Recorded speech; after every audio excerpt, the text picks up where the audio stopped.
करेंगे महाराष्ट्र का अगला मुख्यमंत्री कौन। जी हां, महाराष्ट्र चुनाव में महायुति की महाजीत के बाद अब सबसे बड़ा सवाल यही है कि अगला मुख्यमंत्री कौन होगा। बीजेपी मजबूत होकर उभरी है और चुनाव पर्व गठबंधन में सबसे बड़ा दल होने के नाते सीएम पद पर पार्टी की दावेदारी मजबूत मानी जा रही है।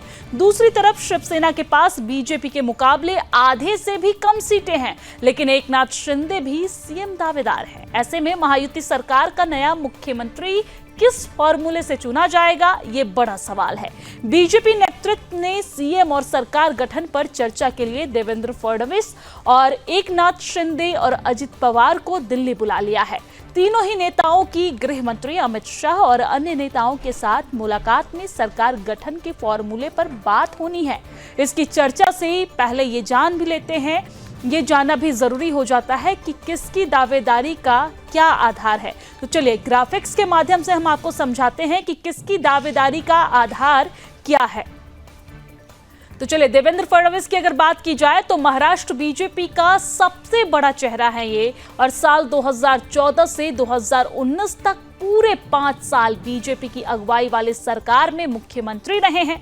2019 में चुनाव में बीजेपी और शिवसेना गठबंधन को पूर्ण बहुमत मिला, तो इसके लिए भी फडणवीस को ही श्रेय दिया गया था। हालांकि सीएम पद को लेकर खींचतान के बाद शिवसेना ने शरद पवार की अगुवाई वाली एनसीपी और कांग्रेस से हाथ मिलाकर सरकार बना ली थी। उद्धव सरकार का कार्यकाल पूरा होने से पहले ही विदाई और एकनाथ शिंदे की अगुवाई में महायुति सरकार के गठन में भी फडणवीस की भूमिका अहम रही। महाराष्ट्र में फडणवीस को लेकर एक नैरेटिव ये भी था कि सीएम भले ही शिंदे हो, सरकार वही चला रहे हैं, यानी कि सरकार जो है वो फडणवीस ही चला रहे हैं। हालांकि वो डिप्टी सीएम तो थे ही, लेकिन सबसे बड़े दल का सबसे बड़ा चेहरा होने के नाते फडणवीस सीएम पद के लिए मजबूत दावेदार है। अब एकनाथ शिंदे की बात हम करेंगे तो एकनाथ शिंदे शिवसेना नेता एकनाथ शिंदे महाराष्ट्र के मुख्यमंत्री हैं। सीएम शिंदे की सरकार के कामकाज को लेकर ही महायुति विधानसभा चुनाव के मैदान में गई थी, और आम चुनाव में सीटों का नुकसान उठाने के बाद महायुति सरकार ने लाड़की बहन योजना शुरू की थी। महिला मतदाताओं को टारगेट कर शुरू की गई इस योजना की हालिया चुनाव में गेम चेंजर ये साबित होता नजर आया। सीएम शिंदे इस योजना को अपने दिमाग की उपज बताकर भी फिर से मुख्यमंत्री बनने के लिए दावेदारी पेश कर रहे हैं। तो ये फडणवीस और एकनाथ शिंदे की दावेदारी का आप आधार देख रहे थे ग्राफिक्स के माध्यम से।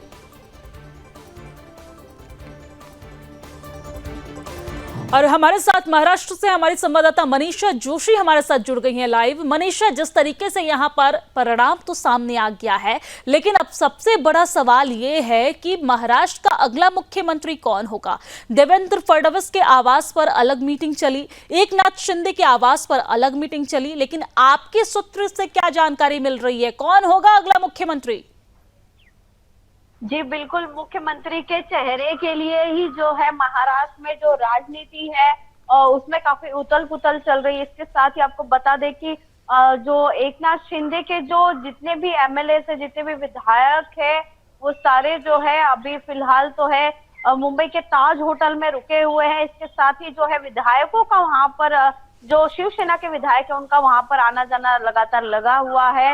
इसके साथ जो ही है जो एकनाथ शिंदे है उन्होंने अपने विधायकों के साथ कल ही बैठक की है। इसके साथ लगातार वो चर्चा में बने रहे हैं। आज भी जो है शाम तक जो है इनके जो चांसेस है, जो दोनों उप मुख्यमंत्री और मुख्यमंत्री एकनाथ शिंदे है, ये दिल्ली के लिए रवाना हो सकते हैं, और दिल्ली में जो है इनकी मंत्रिमंडल को लेकर जो है बड़ी चर्चा हो सकती है और निर्णय लिया जा सकता है। इसके साथ ही आपको बता दें कि जो 28 या 29 नवंबर की जो तारीख है वो शपथ ग्रहण के लिए बताई जा रही है। हालांकि अभी तक जो है फाइनल निर्णय जो है सामने नहीं आया है कि कौन सी तारीख को शपथ ग्रहण होगा, लेकिन 28 या 29 का जो है तारीख जो है सूत्रों के मुताबिक अभी तक की यह खबर मिल रही है। जी मनीषा, लेकिन देखा जाए तो यहाँ पर देवेंद्र फडणवीस और एकनाथ शिंदे दोनों दिल्ली पहुंच चुके हैं। बड़े नेताओं के साथ, आला कमान के साथ उनकी मुलाकात जारी है और इसमें फैसला लिया जाएगा।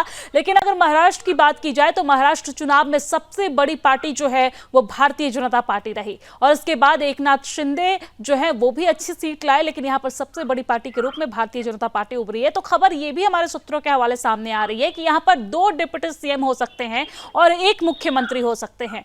इस बार के परिणाम के मुताबिक इस बार देवेंद्र फडणवीस मुख्यमंत्री बन सकते हैं, एकनाथ शिंदे और अजित पवार जो हैं वो डिप्टी सीएम बन सकते हैं। इसको लेकर आपके पास क्या कुछ अपडेट है? आपके सूत्र क्या कहते हैं इसको लेकर? जी बिल्कुल, आपको बता दें कि महायुति की जो सरकार है उसमें जो पूर्ण बहुमत से जो जिसकी सीटें आई है वो है भाजपा पार्टी। इसीलिए जो चांसेस जो है वो ज्यादातर जो है देवेंद्र फडणवीस के ही है मुख्यमंत्री बनने के, क्योंकि जो उनकी पार्टी है वो कहीं ज्यादा सीटों से जो है जीतकर बहुमत से आई है। इसके साथ ही अगर सेकंड चांस देखा जाए तो एकनाथ शिंदे का हो सकता है, लेकिन फिलहाल जो भी है चांसेस 90% जो है देवेंद्र फडणवीस के हैं मुख्यमंत्री बनने के। और इसके साथ ही एकनाथ शिंदे और अजित पवार जो है उप मुख्यमंत्री बन सकते हैं या फिर केंद्र में उन्हें भेजा जा सकता है, कुछ भी हो सकता है, वो भी कह नहीं सकते। लेकिन दिल्ली में फिलहाल जो है वो जो वरिष्ठ नेता है उनके साथ जो है आज बैठक होगी, उसके बाद ही जो है फैसला सामने आ सकता है। कुछ साफ जो है चेहरा जो है क्या हो सकता है वो पता चल सकता है।